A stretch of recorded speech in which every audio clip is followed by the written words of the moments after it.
À Marseille, des soignants chassés par les dealers.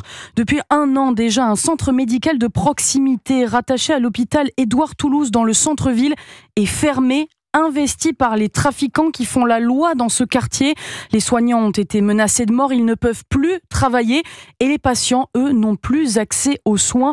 Le reportage de Stéphane Burgat dans le 1er arrondissement de Marseille. Menaces et intrusions, les faits qui ont provoqué cette fermeture sont graves, rappelle Kader Benayed, syndicaliste Sud Santé. Un groupe d'individus était rentré cagoulés, armés et avait menacé le personnel qu'ils avaient été suspectés d'avoir contacté la police. La République a fléchi face à ces délinquants. Ça peut pas être des zones de non-droit. La santé, elle n'a pas de frontières. Nous, on doit être de partout. 11 mois plus tard, la situation sur place reste incompatible avec un retour des soignants. Aujourd'hui, je vous défie, on y va tout de suite. C'est pas possible. C'est la cour des miracles. Il y a des trafics de stupéfiants. C'est très anxiogène. C'est-à-dire, il y a des détritus avec des checkpoints.